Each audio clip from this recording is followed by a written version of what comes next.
सखी कौशलपुर का।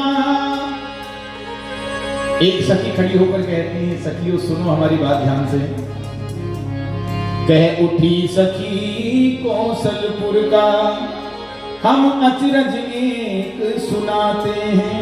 सखियों हम अयोध्या का एक बहुत बड़ा आश्चर्य सुना रहे हैं, ध्यान से सुनो। क्या आश्चर्य? बोले हे बहना वहां खीर द्वारा बेटे पैदा हो जाते हैं। अयोध्या जी में खीर से बेटा पैदा हो जाते हैं। हे बहना वहां खीर द्वारा बेटे पैदा हो जाते हैं। अब राम जी तो हंस रहे हैं, भरत जी हंस रहे हैं, पर शत्रुघ्न लाल जी से रहा नहीं गया। मुस्का कर कहा शत्रुघ्न ने, मुस्का कर कहा शत्रुघ्न ने, अचरज है उससे बड़ा यहाँ। सुनो, हमारे अयोध्या से ज्यादा आश्चर्य तुम्हारे मिथिला में है। मुस्का कर कहा शत्रुघ्न ने, अचरज है उससे बड़ा यहाँ। क्या आश्चर्य यहाँ? बोले बेटी समेत धरती में से निकला करता है घड़ा यहाँ। बोले हमारे तो खीर से तो बेटे पैदा होते, तुम्हारे तो जमीन से घड़े से ही बेटियां पैदा होती हैं। हंसी मजाक खूब होती है। उसके बाद धीरे धीरे समय बीतने लगा।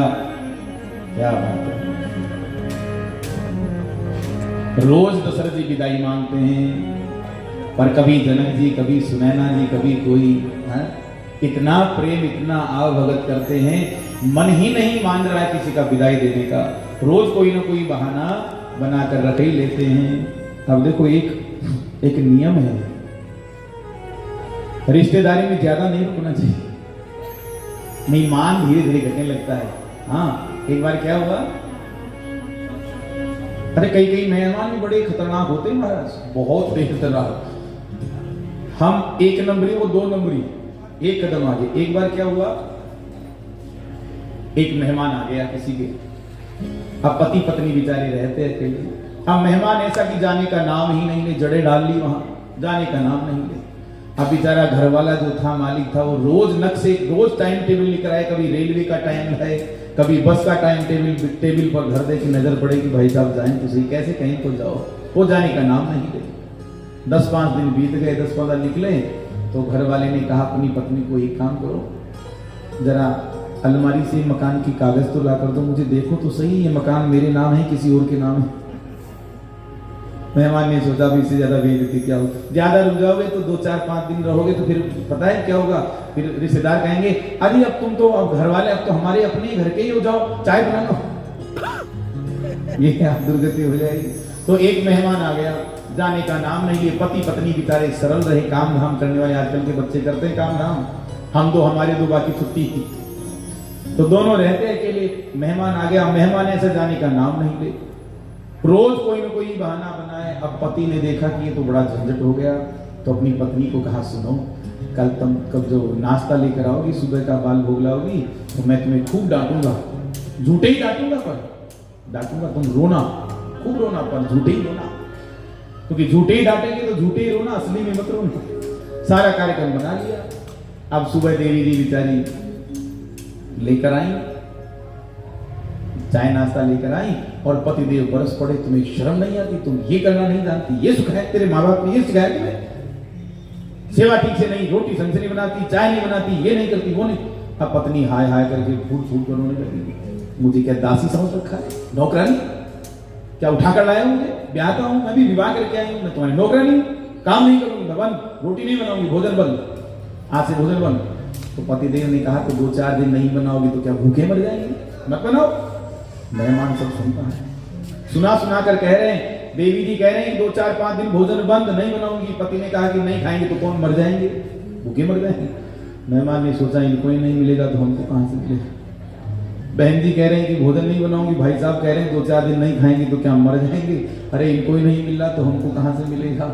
और मेहमान ने कहा तो भाई साहब अब हमारे भी बाल बच्चे हैं, बेबी बाल बच्चों वाले हैं, बच्चे याद कर रहे हैं, फिर ठाकुर जी की कृपा रहेगी तो फिर आएंगे। अब तो अरे नहीं नहीं अब की वक्त तो जाने को, चल पड़ा वहां से। 1-2 मिनट मेहमान को निकले हुई नहीं कि पतिदेव ने कहा बाबरी मैं तो तुम्हें झूठे ही डांट रहा था, तुम सच्चे में रोने लग गई। तो पत्नी भी तुरंत आंसू पहुंच कर बैठ गई। तो जी मैं कौन सी सच्चे में रो रही थी, मैं भी झूठे ही रो रही थी। इतनी देर में मेहमान वापस घूम कर आ गया। बोले हम कौन से सच्चे में गए थे, हम भी झूठे ही गए थे, हम भी झूठे ही गए। ऐसे भी मेहमान होते हैं। तो ऐसे मेहमान नहीं बनना चाहिए, क्योंकि हमारे संत कहते हैं, कवि गंग हुए वो कहते हैं, बुरो प्रीत को पंथ, बुरो पर घर को वासो।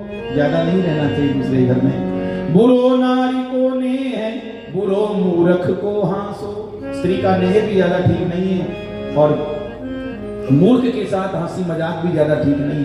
बुरो सूम की सेव, जो सेवा के योग्य ना हो ऐसे व्यक्ति की सेवा भी ज्यादा ठीक नहीं है। बुरो भगिनी घर भाई, बहन के घर पर भाई भी ज्यादा दिन रुके तो अच्छा नहीं लगता है, आदर घटता है। बुरो नारी कुलच्छ, बुरो घर सास जवाई। कुलक्षणा स्त्री भी बहुत बुरी होती है, अच्छी नहीं होती। और सास के घर पर ससुराल में जमाई भी ज्यादा रुके तो वो भी अच्छा नहीं होता है। फिर वो तो वही बात, आप तो हमारे घर वाले ही तो हैं, जाओ चाय बना लो। जमाई जमराज दोनों की ही राशि। भक्त थोड़ी यमराज की तरह दिखता है वो। भक्त वत्सल भगवान की। आप लोग तो नहीं लगते, ऐसे मत देखो मेरी तरफ, हमको जमराज। आप भी किसी की जमाई है तो महाराज जी जमराज बताते हैं, आप तो अच्छे हो से। और ऐसे करता उसकी बता रहे हैं।